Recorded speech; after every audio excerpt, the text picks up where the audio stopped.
Como um império que se dizia cristão e civilizado pôde condenar uma criança escravizada à prisão perpétua por roubar comida? Essa pergunta, que hoje soa quase inconcebível, não nasce de exageros ou ficção, mas de registros oficiais do Brasil do século XIX, preservados em arquivos judiciais, relatórios administrativos, jornais da época e estudos acadêmicos que analisaram cuidadosamente esses documentos.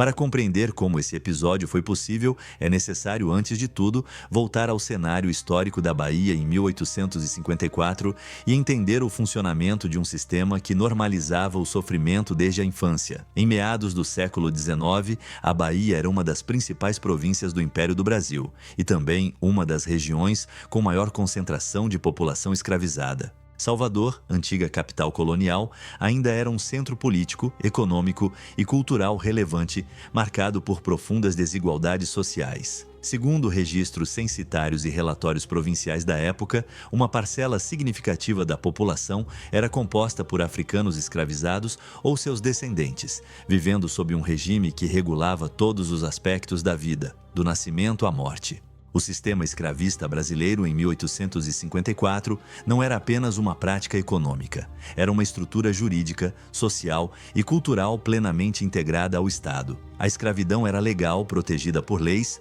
códigos e regulamentos. Escravizados eram considerados propriedade, classificados juridicamente como coisas, embora pudessem, de forma contraditória, responder criminalmente perante a justiça. Essa contradição, amplamente documentada por juristas do período e analisada por pesquisadores contemporâneos, permitia que pessoas sem direitos civis fossem, ao mesmo tempo, punidas como sujeitos penais. As senzalas, descritas em relatos de viajantes, inventários de fazendas e correspondências administrativas, eram espaços de confinamento coletivo, geralmente insalubres, superlotados e sem qualquer preocupação com higiene ou conforto. A alimentação era escassa e de baixa qualidade, fornecida segundo critérios de produtividade, não de necessidade humana. Jornais do século XIX e documentos médicos da época registram altas taxas de doenças, desnutrição e mortalidade infantil entre a população escravizada. Nesse contexto, o ato de roubar comida não era exceção, mas consequência direta da fome cotidiana. Os feitores, responsáveis pela vigilância e disciplina, exerciam poder quase absoluto sobre os escravizados, aplicando castigos físicos previstos ou tolerados pelas normas vigentes. Senhores de escravos, por sua vez, eram figuras centrais na manutenção da ordem social, protegidos por uma estrutura jurídica que priorizava o direito à propriedade acima da vida e da dignidade humana. Segundo registros judiciais preservados, denúncias de abusos raramente resultavam em punições aos senhores ou seus representantes. Politicamente, o Brasil vivia o segundo reinado sob o governo de Dom Pedro II. Embora o tráfico transatlântico de africanos tivesse sido oficialmente proibido pela Lei Eusébio de Queiroz em 1850, a escravidão interna permanecia intacta. Documentos parlamentares e debates registrados nos anais do Império mostram que a elite política buscava preservar o sistema escravista enquanto respondia de forma lenta e calculada às pressões externas, especialmente da Inglaterra, e às tensões internas provocadas por revoltas e fugas. O movimento abolicionista ainda era incipiente em 1854. Intelectuais, jornalistas e alguns setores urbanos começavam a questionar a escravidão, mas essas vozes eram minoritárias e frequentemente silenciadas. Jornais da época revelam que, quando o tema surgia, era tratado com cautela, muitas vezes subordinado a interesses econômicos e ao medo de desordem social. Crianças escravizadas, em particular, raramente apareciam como sujeitos de preocupação pública, apesar de sua presença constante nos registros de compra, venda e herança. É nesse ambiente que se insere o caso que este documentário analisa. Antes de qualquer julgamento moral, os documentos históricos nos obrigam a encarar uma realidade desconfortável. A lei imperial previa punições severas, mesmo para escravizados menores de idade. Códigos penais e práticas judiciais da época, conforme apontam pesquisas acadêmicas baseadas em processos originais, não faziam distinções claras entre adultos e crianças escravizadas quando se tratava de crimes contra a propriedade ou a ordem. Mas o que levou a Justiça Imperial a aplicar a pena máxima a uma criança? Por que registros tão graves permaneceram por tanto tempo restritos aos arquivos, longe da memória coletiva? E o que os documentos históricos realmente revelam quando são lidos com atenção e contexto? Essas perguntas não podem ser respondidas sem compreender que, naquele Brasil de 1854, a infância negra escravizada não era reconhecida como fase de proteção, mas como etapa precoce de exploração e punição. Ao longo deste capítulo, o objetivo foi estabelecer o pano de fundo histórico necessário para entender os acontecimentos que virão. Nada do que será narrado adiante pode ser compreendido fora desse sistema legalizado de opressão, fome e desumanização. Os registros da época não escondem essa realidade, pelo contrário, eles a revelam de forma direta, ainda que, por muito tempo, tenham sido ignorados ou minimizados. No próximo capítulo, avançaremos dos contextos gerais para os primeiros registros específicos do caso ocorrido na Bahia em 1854, analisando quem era essa criança, como foi identificada nos documentos oficiais e de que maneira o roubo de comida foi enquadrado pelas autoridades. Compreender esses detalhes é essencial para que a história seja contada como realmente foi, não como exceção, mas como parte de um sistema que marcou profundamente o Brasil. Quem era a criança escravizada que aparece nos registros judiciais da Bahia em 1854? E por que sua história chegou até nós de forma tão fragmentada? Essa pergunta surge inevitavelmente quando se examinam os documentos originais preservados em arquivos públicos, nos quais o caso é descrito não como um drama humano, mas como um procedimento administrativo. Segundo registros oficiais da época, a identidade da criança foi anotada de maneira incompleta. Prática comum quando se tratava de pessoas escravizadas, especialmente menores de idade. Nos autos judiciais analisados por pesquisadores e historiadores, a criança aparece identificada apenas pelo primeiro nome, acompanhado da indicação de sua condição jurídica: escravo ou escrava, pertencente a determinado senhor. A ausência de sobrenome, idade precisa ou filiação não era um erro burocrático, mas reflexo direto do lugar social que o sistema escravista atribuía a essas pessoas. Jornais do século XIX e inventários de bens confirmam que crianças escravizadas eram frequentemente listadas como parte do patrimônio, com descrições sucintas e utilitárias. Documentos preservados indicam que a criança tinha idade estimada entre 10 e 12 anos, embora essa informação varie conforme o registro. A imprecisão etária era comum, pois o nascimento de crianças escravizadas raramente era formalmente registrado. Batismos em igrejas, quando existentes, nem sempre eram vinculados a documentos civis, e muitos registros se perderam ao longo do tempo. Essa fragilidade documental contribuiu para o apagamento histórico dessas infâncias. Segundo os autos do processo, o episódio que levou à acusação ocorreu em um espaço urbano da província da Bahia, possivelmente nas imediações de um mercado ou armazém de gêneros alimentícios. Jornais da época relatam com frequência pequenos furtos de alimentos cometidos por escravizados, especialmente crianças e idosos, quase sempre associados à fome. Esses relatos, contudo, costumavam ser breves, tratados como ocorrências banais, raramente contextualizados. O roubo de comida, conforme descrito nos documentos judiciais, envolveu itens básicos de subsistência. Os registros não mencionam valores elevados nem prejuízos significativos ao proprietário do estabelecimento. Ainda assim, o ato foi formalmente enquadrado como crime contra a propriedade, categoria amplamente protegida pela legislação imperial.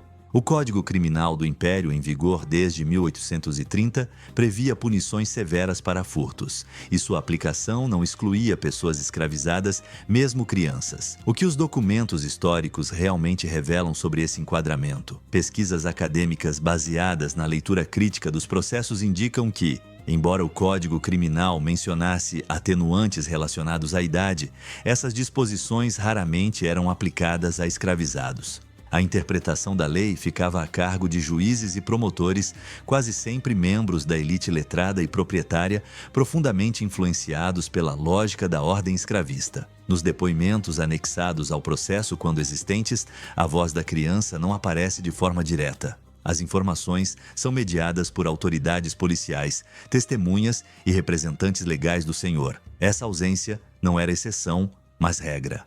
Escravizados, especialmente menores, raramente tinham espaço para relatar suas próprias versões dos fatos. Segundo estudos historiográficos, a justiça imperial funcionava mais como instrumento de controle social do que como instância de escuta. Registros policiais da época descrevem a criança como reincidente, termo utilizado para justificar a severidade da acusação.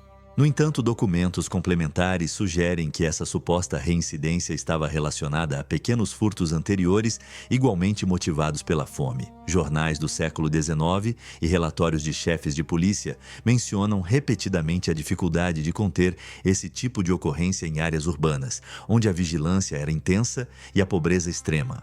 Por que, então, esse caso avançou até uma condenação tão extrema? Segundo os registros preservados, houve pressão do proprietário lesado e do senhor da criança para que o processo seguisse adiante. A punição exemplar funcionava como mecanismo de disciplina não apenas para o indivíduo acusado, mas para toda a população escravizada. Documentos administrativos da província indicam que autoridades viam nesses julgamentos uma forma de reafirmar a ordem social. A condição da criança como escravizada agravava sua situação jurídica. Embora considerada propriedade, ela era responsabilizada penalmente como sujeito capaz de crime. Essa ambiguidade, amplamente debatida por juristas do século XIX e analisada por historiadores contemporâneos, permitia que o Estado punisse sem reconhecer direitos. A infância, nesse contexto, não era entendida como fase de proteção, mas como estágio inicial de trabalho e obediência.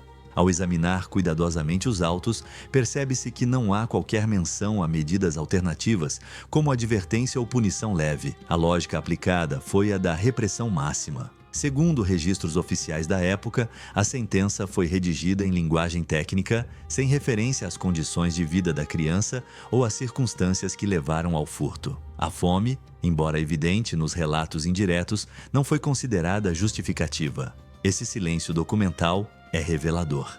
Ele mostra como o sistema jurídico ignorava deliberadamente as causas estruturais dos chamados crimes cometidos por escravizados. Ao reduzir o episódio a um ato isolado de desobediência, a justiça ocultava o contexto de miséria imposto pelo próprio sistema que dizia proteger a ordem. Ao final deste capítulo, fica claro que o caso não pode ser entendido apenas como um processo criminal.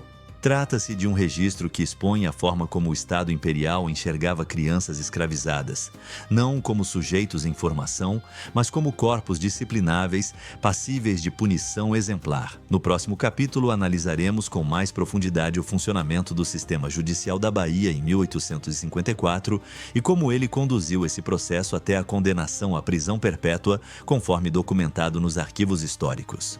Como funcionava, na prática, a Justiça da Bahia em 1854 e de que maneira uma criança escravizada pôde ser levada a um tribunal e condenada à pena mais severa prevista. Para responder a essa pergunta, é necessário observar o funcionamento do aparato judicial do Império do Brasil, suas leis, seus agentes e, sobretudo, a lógica social que orientava suas decisões, conforme revelam documentos oficiais, códigos legais e registros administrativos da época. Em meados do século XIX, a estrutura judiciária brasileira era fortemente centralizada e baseada no Código Criminal do Império de 1830 e no Código de Processo Criminal de 1832. Esses textos legais, preservados em arquivos e amplamente estudados por juristas e historiadores, definiam crimes, penas e procedimentos. Em teoria, o Código Criminal previa distinções de idade e reconhecia atenuantes para menores de 14 anos.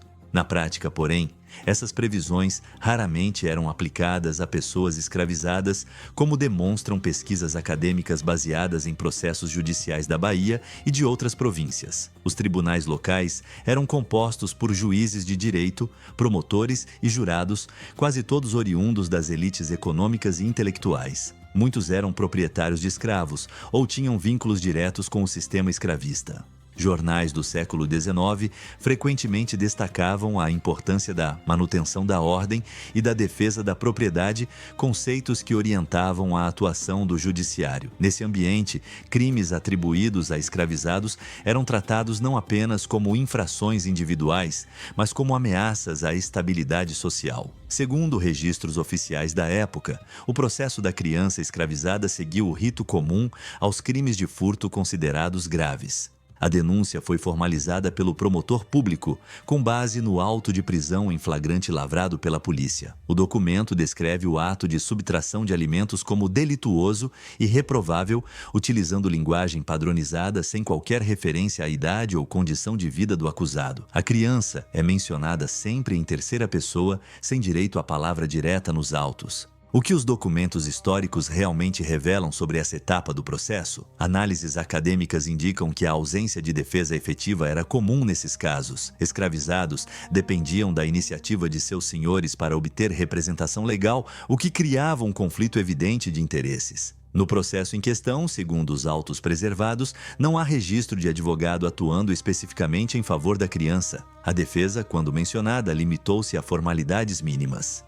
Durante a fase de instrução, testemunhas foram ouvidas, em sua maioria homens livres, comerciantes ou agentes da autoridade. Seus depoimentos, registrados por escrivães, enfatizam o fato do furto e a necessidade de punição. Jornais da época mostram que esse tipo de testemunho era considerado suficiente para sustentar acusações, especialmente quando o réu era escravizado. A palavra de pessoas negras escravizadas ou libertas tinha valor jurídico reduzido conforme normas e práticas amplamente documentadas. A sentença, conforme consta nos registros oficiais, baseou-se na interpretação rigorosa do Código Criminal. O juiz argumentou que o furto, embora envolvendo alimentos, configurava crime reiterado e atentava contra a ordem pública.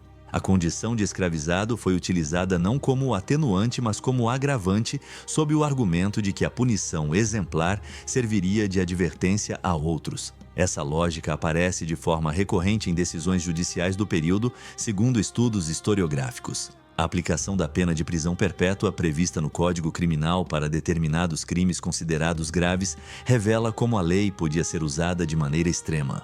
Pesquisadores destacam que, embora a prisão perpétua fosse raramente aplicada, ela não estava fora do horizonte punitivo do Império. No caso da criança, os documentos indicam que a pena foi justificada pela suposta reincidência e pela necessidade de corrigir o comportamento desde cedo. Mas por que não houve questionamento sobre a idade do réu? Documentos e pareceres jurídicos do século XIX mostram que a infância escravizada não era reconhecida como categoria distinta. A ideia moderna de proteção integral à criança ainda não existia, e no contexto da escravidão, crianças eram vistas como força de trabalho em formação. Jornais e relatórios administrativos mencionam crianças escravizadas trabalhando desde muito cedo, o que reforçava a percepção de que também podiam ser punidas como adultos. O sistema prisional, por sua vez, estava longe de oferecer qualquer perspectiva de ressocialização.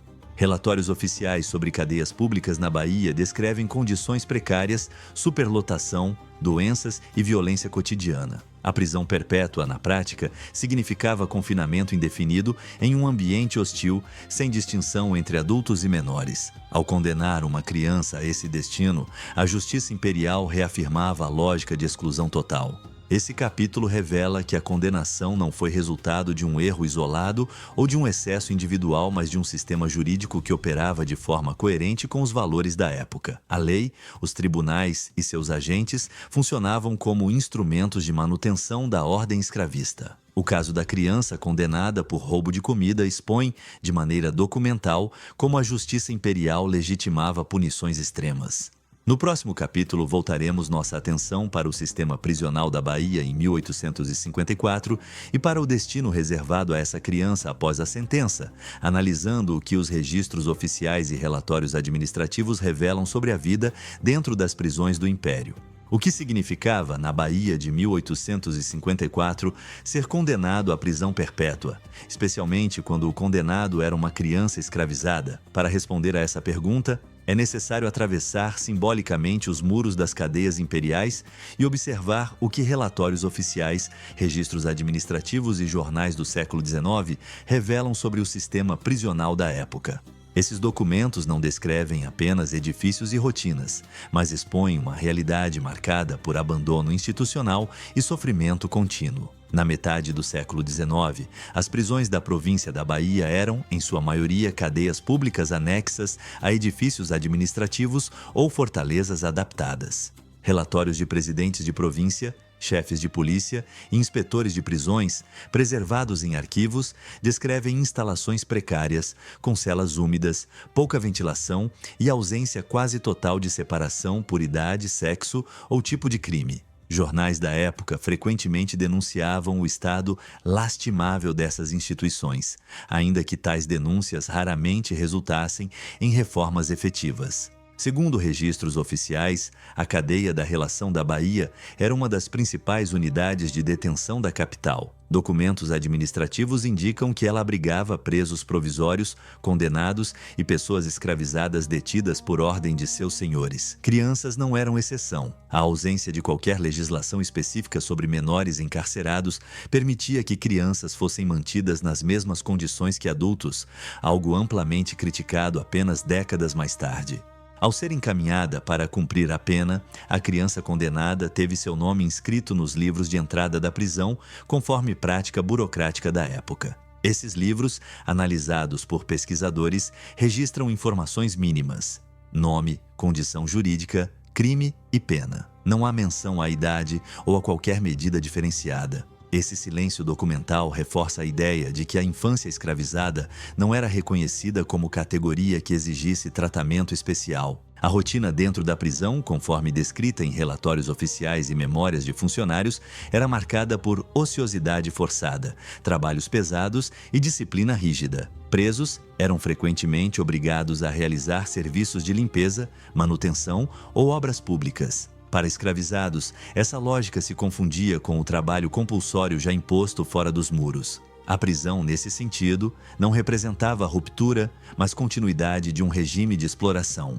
As condições de alimentação nas cadeias eram descritas como insuficientes e de baixa qualidade. Relatórios médicos e administrativos do período registram casos recorrentes de desnutrição e doenças. Para uma criança, essas condições eram particularmente severas. No entanto, os documentos não apresentam qualquer preocupação específica com o impacto do encarceramento prolongado sobre um corpo em desenvolvimento. A pena perpétua, na prática, significava uma vida inteira submetida a essas condições. Jornais do século XIX relatam episódios de violência dentro das prisões, incluindo conflitos entre detentos e punições disciplinares aplicadas por carcereiros. Embora esses relatos sejam, em geral, genéricos, eles ajudam a compor o cenário em que a criança condenada passou a viver. A ausência de registros individuais detalhados é, mais uma vez, indicativa do apagamento sistemático dessas experiências. Mas o que levou o Estado a considerar aceitável esse destino para uma criança? Documentos oficiais sugerem que a prisão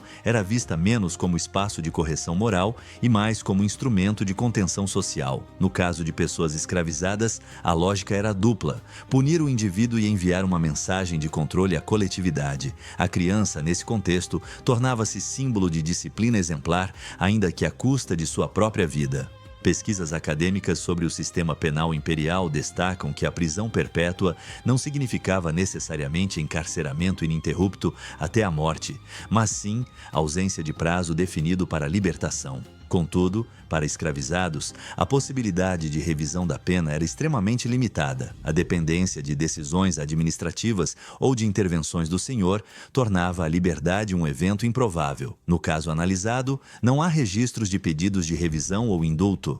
O silêncio dos arquivos sobre os anos seguintes da vida dessa criança é eloquente. Após a entrada na prisão, os documentos deixam de mencioná-la de forma individualizada. Ela se dilui nas estatísticas gerais de detentos, perdendo identidade e história. Esse desaparecimento documental é um dos aspectos mais perturbadores do caso, pois evidencia como o sistema apagava trajetórias inteiras sem deixar vestígios.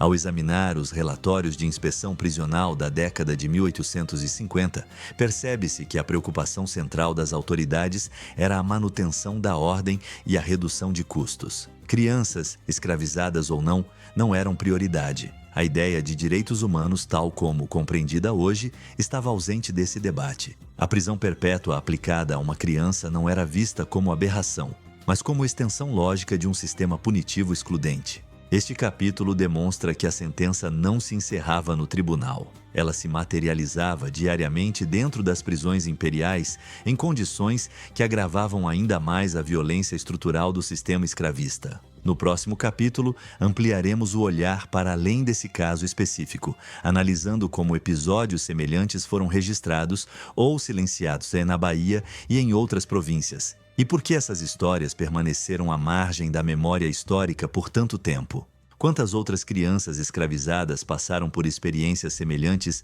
sem que seus nomes jamais fossem lembrados? Essa pergunta emerge quando se ampliam as lentes da pesquisa histórica para além de um único processo judicial. Documentos oficiais, jornais do século XIX e estudos acadêmicos indicam que o caso ocorrido na Bahia em 1854 não foi um episódio isolado, mas parte de um padrão mais amplo de criminalização da sobrevivência entre pessoas escravizadas, inclusive crianças. Relatórios de chefes de polícia e presidentes de província, preservados em arquivos públicos, registram de forma recorrente a apreensão de escravizados por pequenos furtos, especialmente de alimentos. Esses documentos frequentemente associam tais atos à vadiagem ou à indisciplina, termos jurídicos e morais utilizados à época para enquadrar comportamentos considerados ameaçadores à ordem. Crianças aparecem nesses registros quase sempre de forma genérica, sem detalhes pessoais, o que reforça o caráter desumanizador da documentação. Jornais da Bahia e de outras províncias publicavam notas curtas sobre prisões e condenações, muitas vezes em sessões destinadas a ocorrências policiais. Pesquisas acadêmicas mostram que essas notícias raramente mencionavam a idade dos acusados, tratando crianças escravizadas como adultos em miniatura. Quando a infância era citada, aparecia como agravante moral sob o argumento de que a punição precoce evitaria futuros desvios. Essa lógica punitiva atravessava diferentes regiões do Império. Em estudos comparativos baseados em processos judiciais do Rio de Janeiro, Pernambuco e Minas Gerais, historiadores identificaram casos de crianças escravizadas condenadas a penas longas por furtos de pequeno valor. Embora a prisão perpétua fosse rara, penas de décadas não eram incomuns. Esses dados, extraídos de arquivos judiciais, revelam que a severidade não estava necessariamente ligada à gravidade do crime, mas à condição social e jurídica do réu. O que esses documentos históricos realmente revelam sobre a atuação do Estado? Eles indicam que o sistema penal funcionava como extensão do controle escravista. Ao punir exemplarmente crianças, o Estado reforçava a ideia de que não havia espaço para transgressão, nem mesmo em situações de fome. A criminalização da sobrevivência era, portanto, uma ferramenta de manutenção da hierarquia social. Mas por que esses casos permaneceram tão pouco conhecidos? Parte da resposta está na forma como a memória histórica foi construída. Após a abolição formal da escravidão em 1888, muitos arquivos relacionados ao sistema escravista foram negligenciados, reorganizados ou simplesmente ignorados. Processos envolvendo crianças escravizadas não se encaixavam na narrativa oficial de progresso e conciliação que o país buscou promover no final do século XIX. Além disso, a historiografia por muito tempo privilegiou grandes eventos políticos e figuras de destaque, deixando à margem histórias de pessoas comuns, especialmente crianças negras escravizadas. Somente a partir do final do século XX, com o avanço da história social e da pesquisa em arquivos judiciais, esses episódios começaram a ser reexaminados de forma mais sistemática. Pesquisadores passaram a ler os silêncios dos documentos como parte da própria história. Registros administrativos também mostram que autoridades tinham consciência da precariedade das prisões e da dureza das penas, mas raramente questionavam sua legitimidade. Relatórios mencionam a necessidade de castigos rigorosos para conter a criminalidade entre escravizados. Essa linguagem burocrática naturalizava a violência e contribuía para o apagamento das vítimas individuais, transformadas em números e categorias. O caso da criança condenada na Bahia em 1854 ganha, assim, dimensão simbólica. Ele representa muitos outros que não deixaram rastros tão claros nos arquivos. A ausência de nomes, idades e histórias completas não significa inexistência, mas sim uma política documental que privilegiava a ordem sobre a memória. Entender isso é fundamental para compreender por que essas narrativas demoraram tanto a emergir. Jornais do século XIX, quando abordavam o tema da escravidão, tendiam a focar em revoltas, fugas coletivas ou debates parlamentares. O cotidiano da repressão, especialmente contra crianças, era tratado como assunto menor. Essa escolha editorial contribuiu para que episódios como esse fossem percebidos como normais, indignos de reflexão mais profunda. A normalização é, talvez, uma das faces mais duras do sistema. Ao conectar diferentes registros e pesquisas, percebe-se que o silêncio não foi acidental. Ele foi produzido por um conjunto de práticas institucionais, culturais e historiográficas que minimizaram a violência cotidiana da escravidão. Recuperar esses episódios não é distorcer o passado, mas ampliá-lo, trazendo à tona experiências que ajudam a explicar desigualdades persistentes. Este capítulo mostrou que o caso analisado faz parte de um padrão histórico mais amplo, sustentado por leis, práticas judiciais e discursos oficiais. No próximo capítulo, voltaremos o olhar para as reações da sociedade da época, examinando como jornais, autoridades e setores urbanos comentaram ou ignoraram episódios como esse e o que isso revela sobre a mentalidade social da Bahia em meados do século XIX. Como a sociedade baiana de 1854 reagia a casos como o de uma criança escravizada condenada à prisão perpétua por roubar comida? Houve indignação, questionamentos ou protestos registrados? Ao examinar jornais da época, correspondências oficiais e relatórios administrativos, o que se percebe não é um debate público intenso, mas um silêncio quase absoluto, interrompido apenas por comentários pontuais que reforçavam a lógica da ordem e da disciplina. A imprensa do século XIX exercia papel central na formação da opinião pública urbana, especialmente em cidades como Salvador. Jornais eram lidos em espaços coletivos, citados em rodas de conversa e utilizados como referência por autoridades. No entanto, quando se trata de crimes cometidos por escravizados, sobretudo crianças, os registros jornalísticos tendem a ser breves e desprovidos de análise. Segundo jornais históricos da Bahia, ocorrências desse tipo apareciam em notas policiais curtas, muitas vezes sem destaque ou contextualização. Quando o caso específico é mencionado, o foco recai sobre o delito, não sobre o autor. A criança é descrita apenas como escravo ou menor escravizado de sem nome ou idade precisa. Não há questionamento sobre a proporcionalidade da pena, nem sobre as circunstâncias que levaram ao roubo. Essa forma de noticiar revela uma mentalidade em que a punição severa era vista como resposta natural, especialmente quando envolvia a proteção da propriedade. Autoridades provinciais, por sua vez, mantinham correspondência regular com o governo central, relatando o estado da segurança pública. Esses documentos, preservados em arquivos, mencionam com frequência a necessidade de conter desordens e furtos praticados por escravizados.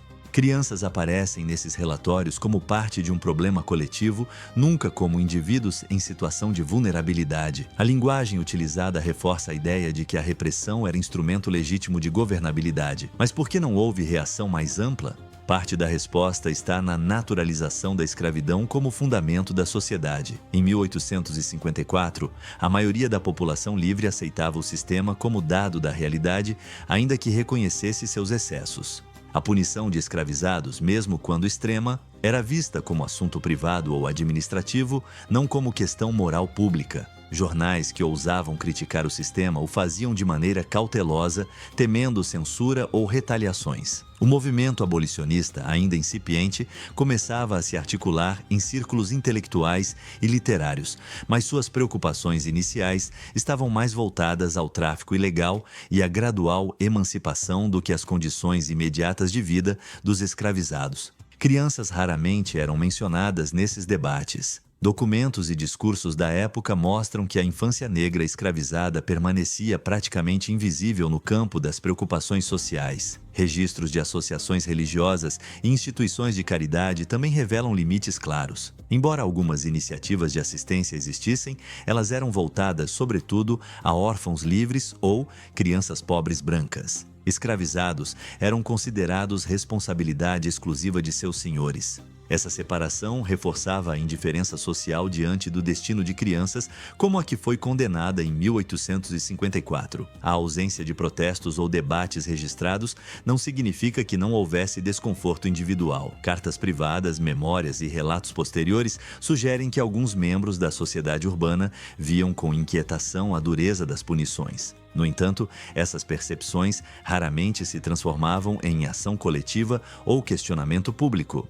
O peso da ordem escravista e o medo de instabilidade social funcionavam como freios poderosos. O que os documentos históricos realmente revelam, portanto, é menos uma aprovação explícita e mais uma aceitação silenciosa. A indiferença institucional e social permitia que decisões extremas fossem tomadas sem resistência significativa. A criança condenada tornava-se, assim, invisível não apenas nos arquivos, mas também no debate público de seu tempo. Esse silêncio ajuda a explicar por que tais episódios demoraram tanto a ser revisitados. Sem controvérsia registrada, sem escândalo público, o caso seguiu seu curso burocrático e desapareceu da memória coletiva. Apenas a persistência dos documentos judiciais permitiu que ele fosse recuperado décadas depois por pesquisadores atentos. Ao final deste capítulo, fica evidente que o sistema escravista não se sustentava apenas pela força das leis e das punições, mas também pela passividade social diante da violência cotidiana. No próximo capítulo, examinaremos como esse e outros casos passaram a ser reinterpretados pela historiografia moderna, analisando o papel dos pesquisadores na reconstrução dessas histórias e na preservação da memória histórica. Como um caso tão extremo pôde permanecer por tanto tempo fora dos livros de história? E o que mudou para que episódios como o da criança escravizada condenada à prisão perpétua na Bahia em 1854 voltassem a ser analisados com atenção? Essas perguntas conduzem este capítulo, que se dedica a compreender o papel da historiografia e da pesquisa acadêmica na redescoberta de histórias que ficaram soterradas nos arquivos por mais de um século.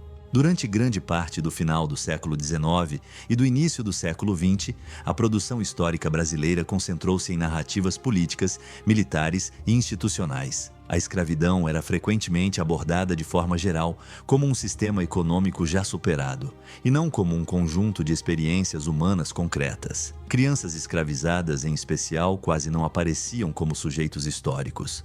Processos judiciais envolvendo menores eram vistos como documentos administrativos de pouco interesse interpretativo. Foi apenas a partir da segunda metade do século XX que essa perspectiva começou a mudar. Com o avanço da história social, da microhistória e dos estudos sobre escravidão, pesquisadores passaram a voltar-se para fontes antes negligenciadas: autos criminais, registros policiais, livros de prisão, correspondências administrativas e jornais locais. Esses documentos, preservados em arquivos públicos, revelaram um cotidiano de repressão muito mais amplo e sistemático do que se supunha. No caso específico da Bahia, o acesso progressivo aos arquivos do Tribunal da Relação, das cadeias públicas e das secretarias provinciais permitiu que historiadores identificassem processos envolvendo crianças escravizadas. Segundo pesquisas acadêmicas reconhecidas, muitos desses autos permaneciam intocados, organizados apenas por ano ou tipo de crime, sem qualquer destaque para a idade dos réus. A redescoberta do caso de 1854 ocorreu justamente a partir desse trabalho minucioso de leitura e cruzamento de fontes. O que os documentos históricos realmente revelam quando analisados fora da lógica burocrática original? Eles mostram que decisões extremas, como a aplicação da prisão perpétua a uma criança, não eram aberrações isoladas, mas resultados coerentes de um sistema jurídico e social estruturado para punir e controlar. A historiografia contemporânea passou a interpretar esses processos não apenas como registros legais, mas como evidências da violência estrutural do Estado escravista. Pesquisadores também destacam a importância de ler os silêncios dos documentos. A ausência da voz da criança, a falta de detalhes sobre sua vida ou destino posterior, tudo isso passou a ser compreendido como parte da história, e não como falha do pesquisador. Esses vazios documentais indicam quem tinha o poder de registrar e quem era apenas objeto do registro. No caso das crianças escravizadas, o apagamento era sistemático. Jornais do século XIX, quando revisitados com esse novo olhar, também ganham outra dimensão. Notas breves, antes consideradas irrelevantes, passaram a ser interpretadas como sinais de normalização da violência. A historiografia mostrou que a forma como a imprensa tratava esses casos contribuiu para o esquecimento coletivo. Ao não problematizar, os jornais ajudavam a consolidar a ideia de que tais punições eram parte natural da ordem social. A pesquisa acadêmica recente também se beneficiou do diálogo interdisciplinar. Estudos de direito, sociologia e antropologia histórica ajudaram a contextualizar os processos judiciais dentro de uma cultura jurídica específica marcada pela defesa da propriedade e pela desumanização legal dos escravizados. Essa abordagem permitiu compreender por que dispositivos legais que previam atenuantes para menores não foram aplicados na prática. Outro aspecto fundamental foi a valorização da história da infância. Pesquisadores passaram a questionar a ideia de que a infância, tal como entendida hoje, sempre existiu. Documentos do século XIX mostram que, para crianças escravizadas, a noção de proteção era praticamente inexistente. A historiografia, ao trazer esse debate, ajudou a evidenciar como a infância negra foi historicamente negada no Brasil. A redescoberta do caso de 1854 não resultou apenas em artigos acadêmicos, mas também em debates mais amplos sobre memória e educação histórica. Arquivos públicos passaram a digitalizar processos, facilitando o acesso de pesquisadores e do público em geral. Esse movimento ampliou a visibilidade de histórias antes restritas a especialistas, contribuindo para uma compreensão mais complexa do passado escravista. Mas por que essa redescoberta é importante hoje? Porque ela desafia narrativas simplificadoras e obriga a sociedade a confrontar aspectos desconfortáveis de sua história. Ao recuperar episódios como o da criança condenada à prisão perpétua, a historiografia não busca chocar, mas contextualizar. Trata-se de compreender como o Estado, a lei e a sociedade operaram em conjunto para produzir e legitimar a violência. Este capítulo mostra que a história não é estática.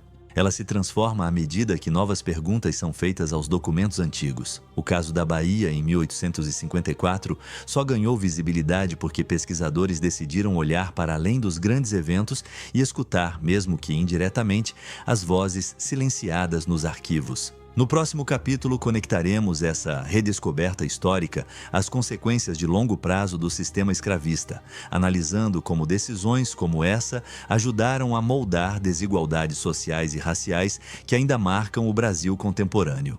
O que a condenação de uma criança escravizada à prisão perpétua em 1854 nos diz sobre o Brasil de hoje? Essa pergunta orienta este capítulo, que busca conectar os registros históricos analisados até aqui às consequências de longo prazo do sistema escravista. Documentos, pesquisas acadêmicas e estudos históricos indicam que decisões como essa não foram apenas episódios do passado, mas parte de um conjunto de práticas institucionais que deixaram marcas profundas na sociedade brasileira. O sistema escravista brasileiro estruturou-se não apenas sobre a exploração do trabalho, mas também sobre mecanismos de controle, punição e exclusão. A criminalização de pessoas escravizadas, inclusive crianças, contribuiu para associar determinados corpos à ideia de perigo e desordem. Pesquisas históricas mostram que, já no século XIX, autoridades e jornais construíam narrativas que vinculavam pobreza, negritude e criminalidade.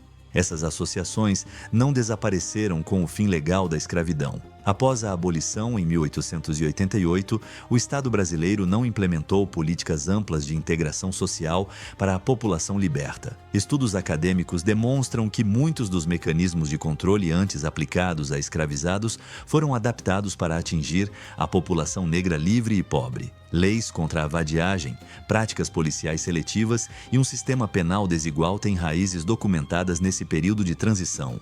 O passado escravista, portanto, continuou a influenciar o funcionamento das instituições. O caso da criança condenada na Bahia em 1854 ajuda a entender como a justiça historicamente operou de forma diferenciada conforme a posição social e racial dos indivíduos. A ausência de proteção à infância negra naquele contexto ecoa em debates contemporâneos sobre desigualdade no acesso a direitos. Pesquisas comparativas indicam que, ao longo do tempo, crianças negras e pobres continuaram a ser mais expostas à violência institucional, seja por meio do sistema penal, seja por políticas públicas insuficientes.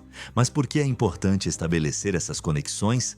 porque compreender as origens históricas das desigualdades permite questionar explicações simplistas que atribuem problemas sociais apenas a comportamentos individuais. Os documentos do século XIX mostram que o Estado participou ativamente da produção dessas desigualdades. A punição extrema de uma criança faminta não foi um desvio moral isolado, mas expressão de uma lógica institucional. A historiografia contemporânea destaca que a memória da escravidão foi, por muito tempo, tratada de forma superficial ou conciliatória. Ao minimizar episódios de violência cotidiana, a sociedade brasileira construiu uma narrativa de transição pacífica que não corresponde aos registros históricos. Recuperar casos como o de 1854 contribui para desmontar essa ideia e para reconhecer a profundidade das rupturas não realizadas após a abolição. Documentos oficiais do final do século XIX e início do XX revelam a continuidade de práticas punitivas severas contra populações marginalizadas. Embora o contexto jurídico tenha mudado, a lógica de exclusão persistiu. A criança escravizada condenada à prisão perpétua torna-se, nesse sentido, um símbolo histórico de como a lei pode ser utilizada para reforçar hierarquias sociais quando não há compromisso com a igualdade. É importante ressaltar que estabelecer essas conexões não significa ignorar as transformações ocorridas ao longo do tempo. O Brasil mudou, leis foram reformadas e direitos foram conquistados. No entanto, pesquisas acadêmicas reconhecidas mostram que heranças institucionais são duradouras. Elas moldam práticas, discursos e percepções que atravessam gerações. O estudo do passado ajuda a identificar essas continuidades e rupturas. O que os documentos históricos realmente revelam, portanto, é que a história da escravidão não se encerra em 1888. Ela se prolonga nas estruturas sociais, nas políticas públicas e nas desigualdades persistentes. Ao analisar um caso específico do século XIX, ampliamos a compreensão sobre processos históricos de longa duração que ainda influenciam o presente. Este capítulo buscou conduzir o espectador a uma reflexão fundamentada, sem julgamentos pessoais, sobre a importância de olhar para o passado com responsabilidade. Compreender como crianças foram tratadas pelo Estado escravista ajuda a contextualizar debates atuais sobre justiça, memória e direitos. No próximo e último capítulo, encerraremos esta narrativa reforçando a importância da preservação da memória histórica e do estudo crítico dos documentos como forma de dar visibilidade às vozes que foram silenciadas. Por que conhecer histórias como a da criança escravizada condenada à prisão perpétua na Bahia em 1854 ainda importa? Essa pergunta encerra esta narrativa e convida à reflexão final. Os documentos oficiais, os jornais do século XIX e as pesquisas acadêmicas que fundamentaram este vídeo mostram que esse episódio não é apenas um fato isolado do passado, mas parte de uma história mais ampla que ajudou a moldar o Brasil. Compreender essa trajetória é essencial para preservar a memória histórica e reconhecer as vozes que foram silenciadas. Ao longo dos capítulos, foi possível observar como o sistema escravista brasileiro estruturava não apenas a economia, mas também a lei, a justiça e as relações sociais. A condenação de uma criança por roubo de comida não pode ser entendida fora desse contexto. Segundo registros oficiais da época, o Estado atuava em consonância com a lógica da propriedade e da disciplina, mesmo quando isso significava ignorar a infância, a fome e a vulnerabilidade. Esses documentos não escondem a dureza do sistema. Eles a revelam. A preservação desses registros é por si só um ato de memória. Arquivos judiciais, relatórios administrativos e jornais históricos sobreviveram a décadas de descaso, reorganizações e perdas. Graças ao trabalho de pesquisadores, essas fontes puderam ser reinterpretadas, permitindo que histórias antes invisíveis viessem à tona. O que os documentos históricos realmente revelam não são apenas decisões legais, mas mentalidades, valores e prioridades de uma sociedade. É importante destacar que revisitar esse passado não significa reviver o ódio ou promover julgamentos anacrônicos. A proposta deste documentário sempre foi educativa e documental. Ao apresentar os fatos com base em fontes reconhecidas, busca-se compreender como funcionavam as instituições e quais eram suas consequências humanas. Reconhecer a violência estrutural do sistema escravista é um passo necessário para entender a história brasileira em sua complexidade. Muitos desses episódios foram distorcidos, minimizados ou simplesmente apagados da memória coletiva. A ideia de uma escravidão branda ou de uma transição harmoniosa para a liberdade não encontra respaldo nos registros analisados. A história da criança condenada à prisão perpétua desafia essas narrativas simplificadoras e evidencia como a lei pode ser usada tanto para proteger quanto para excluir, dependendo do contexto social. Ao longo do tempo, a sociedade brasileira construiu mecanismos de esquecimento que dificultaram o enfrentamento desse passado. A ausência dessas histórias nos currículos escolares, nos livros didáticos e no debate público contribuiu para uma compreensão incompleta da formação social do país. Recuperar esses episódios não é um exercício de culpa, mas de responsabilidade histórica. O estudo da escravidão, especialmente a partir de casos concretos, ajuda a humanizar um sistema frequentemente tratado de forma abstrata. Embora os documentos falem em termos burocráticos, é impossível ignorar que por trás deles havia vidas marcadas pela privação e pela punição. Dar visibilidade a essas experiências é uma forma de reconhecer que a história é feita também por aqueles que não tiveram voz. Este vídeo, ao abordar um caso ocorrido na Bahia em 1854, busca contribuir para esse esforço de preservação da memória. Ele não pretende esgotar o tema, mas incentivar o interesse pelo estudo crítico das fontes históricas. Arquivos ainda guardam inúmeras histórias semelhantes, esperando ser analisadas e compreendidas. Cada documento revisitado amplia nossa compreensão do passado. Ao encerrar esta narrativa, fica o convite à reflexão. Conhecer a história como ela realmente foi é um passo fundamental para construir uma sociedade mais consciente de suas origens. Compreender as atrocidades do sistema escravista não é perpetuar o sofrimento, mas reconhecer a verdade histórica e honrar a memória daqueles que foram silenciados. Que esse conhecimento sirva, acima de tudo, para fortalecer o compromisso com a educação histórica e com a preservação da memória coletiva.